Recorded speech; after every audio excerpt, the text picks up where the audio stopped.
Yes, sir. What's the deal, everybody? It's your boy, I'm Mac, welcoming you to the Leisure Time Podcast Sports Talk, where we discuss some of the hottest sports topics going on in the world. Before or after you watch this video, please subscribe to the Leisure Time Podcast LLC YouTube page so you won't miss none of our content. Also, to those can't get to YouTube, please go download our audio versions or listen to our audio versions on Podbean, Apple Podcasts, and SoundCloud.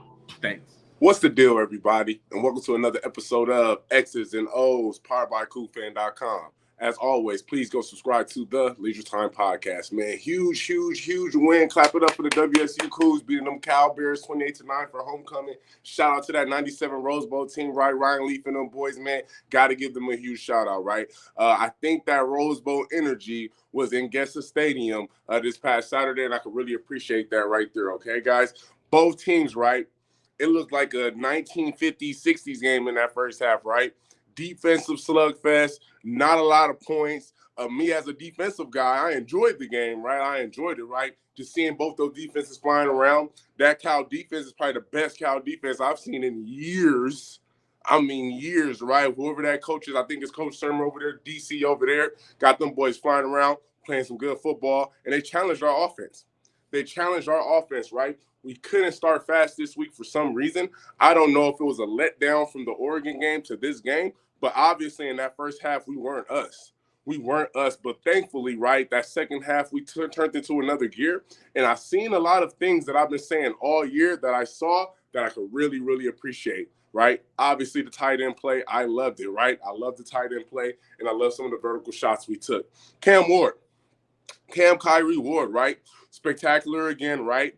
2 costly interceptions, right? Went for 27-40, right? 343 yards, 3 touchdowns, 2 INTs. And I really appreciate how even after those picks, he still stayed in the game, right? When I mean stayed in the game, I don't mean physically, right? I mean mentally.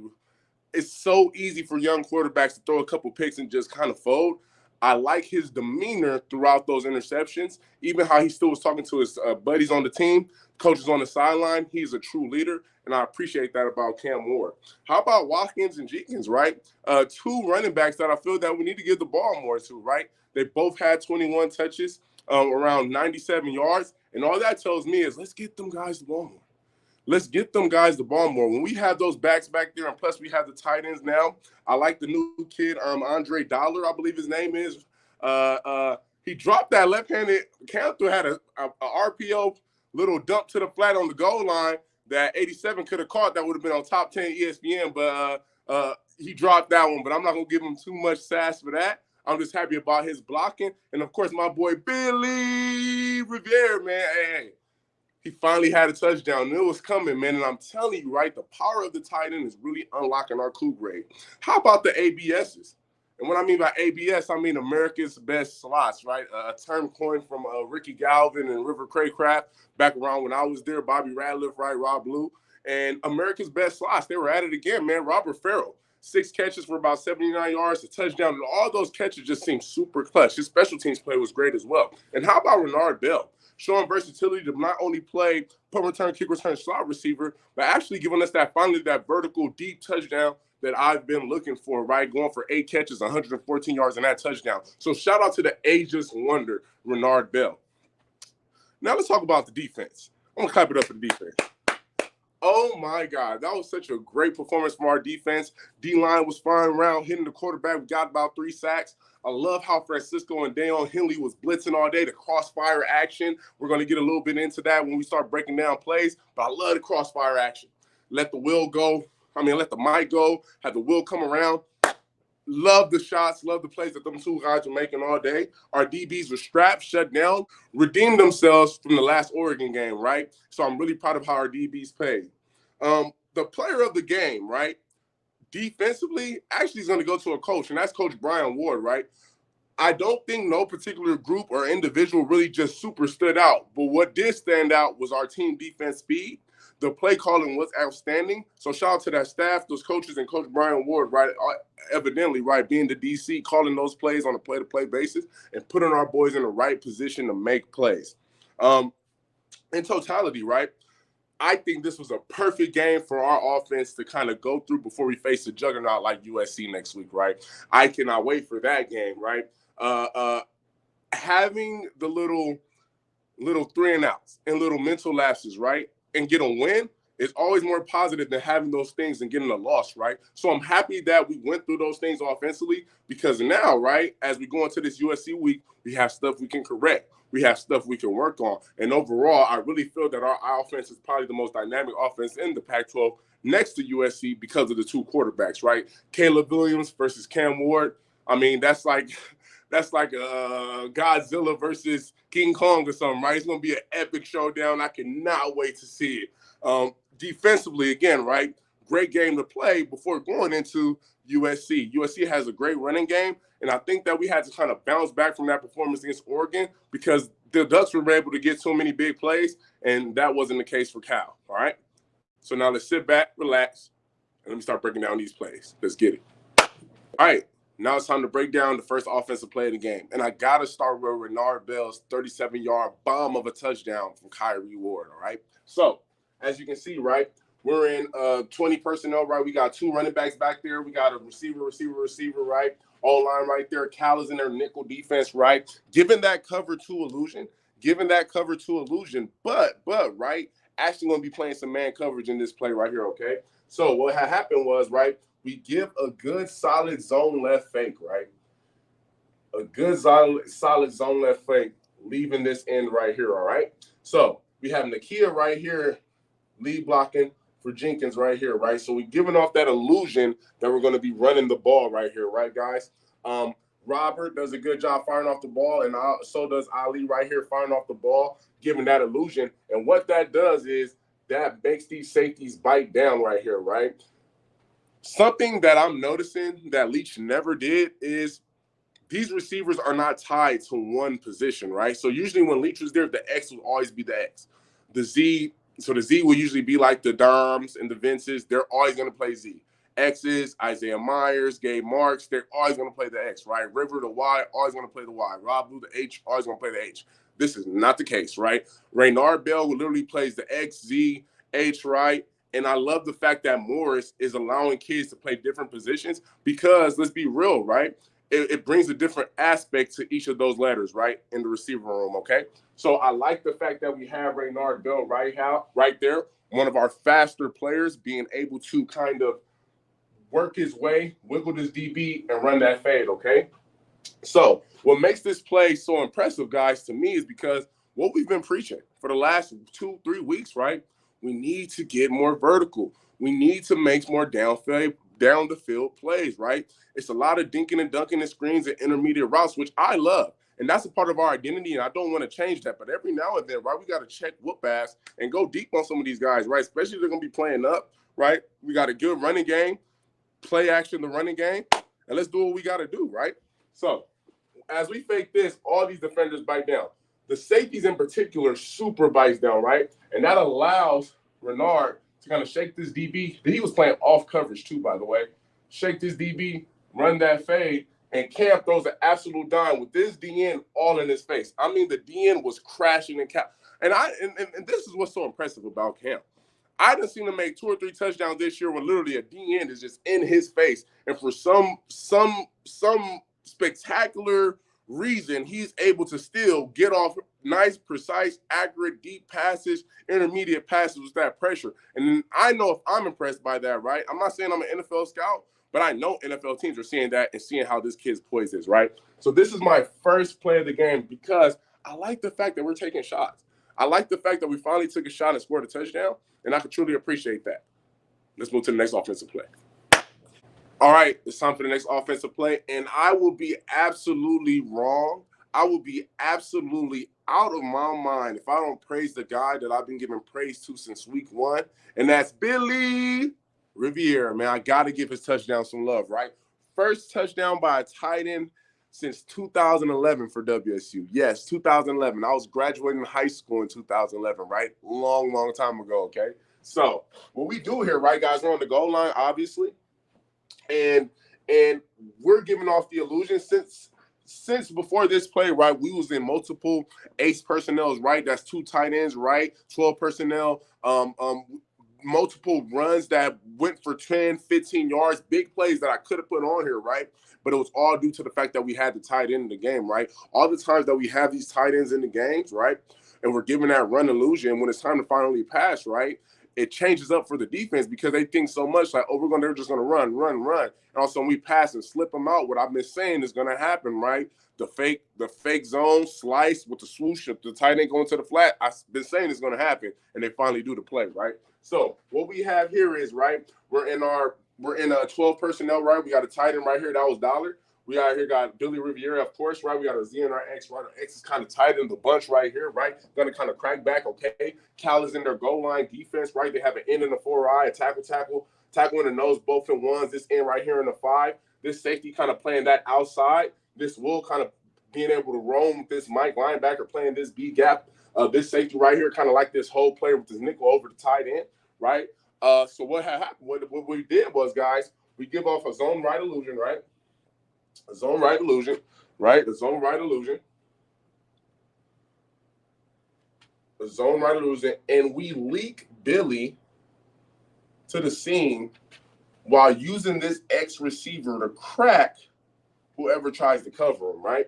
So it was such an excellent play call, right? Because before this, guys, like I was saying, right, we was able to pound them, man. We was able to run the ball. Before this touchdown, it was really supposed to be Dollar's touchdown on the fake left-hand cam, what I was telling y'all about, but Dollar dropped it. He was a dollar short, right? I just give him a little joke, right? But this play right here, guys, was such an awesome play because it's finally starting to open up. You can see what our offense is becoming, and you can see the power of Billy right here, right? Being able to fake this run, right, and having these players bite so hard, and then cracking with our X receiver right here so this nickel or safety cannot flow over the top was an easy touchdown completion right here. Easy touchdown completion right here for Billy. The first one since 2011. So I got to clap it up for Billy, right? I really like Billy. I like his demeanor. I like the fact if you watch the film of this game and watch the film of any of our games, the tight end is in the scoring plays. The tight end is in the big plays, right? So let's appreciate this cool grade and this tight end position that we've been so foreign to since 2012, 2013, right? I love it all the way. Good job on our offense, but you know I got to talk some defense, so let's get it. All right, it's time for our first defensive play to break down. So obviously I'm going for it was a huge 3rd and 2, 3rd and 1 stop we had with 59 seconds left in the first half. And the play they run is also a play that Francisco got a sack in earlier in this game, right? And it's this little crossfire, cross-buck blitz between the Mike and the Will Backer that I love so much. It is a staple within our defense. If you see it, we see it a lot, right? But we don't do it as much as we did, per se, versus like we did against Wisconsin or something like that, right? But this game was a perfect game to run it, right, due to the fact that Cal was shuffling O-linemen. They were shuffling O-linemen, right? Every O-lineman, their toughest thing, especially if they haven't meshed well yet, is dealing with blitzes and stunts, right? Any O-lineman can pick up a one-on-one block, right? But when it starts stunning, when them D-lines in front start stunning and they start doing games and blitzes, right, that's when a young line just shows their youth, right? And we were able to exploit that, right? So what Cal tries to do is they try to get the leading rusher in the Pac-12 out, right? They try to get them in space, right? They get it in a bunch formation, right? And then they run this zone play, right? They run the zone with everybody. And I mean everybody zoning hard left, right? They have this they have this extra tight end. I have him as a wing right here, go out. This X block him, this Z block him, right? But what had happened was this guard that's supposed to block Deion Henley, right? Since Henley was on a crossfire with Francisco, meaning that Francisco was going to hit this A to B gap, right? And have Henley wrap around, he ended up becoming a sky-free player. So when Ott got the ball and tried to find his cutback lane, there was no cutback lane. There was just a lot of number one in his face, right? And why I love this play so much, guys, is because, right, it frees up a guy. Anytime a coach blitz or anytime a coach call a stunt, right, it's a purpose to freeing up a guy, right? When that person is not free, right, that as a coach, you just feel like, damn, why did I call that, okay? But in this critical, so guys, the score is 7-3. If we don't make this play, right, they get that first down. Who knows? They kick a field goal 7-6, and it's a different second half, right? Every play, every inch of grass is critical in this game of football, especially when you're playing at the college and the pro level, right? So as Francisco hit this gap, right, eating up these linemen, right, DeLong was able to get free, right?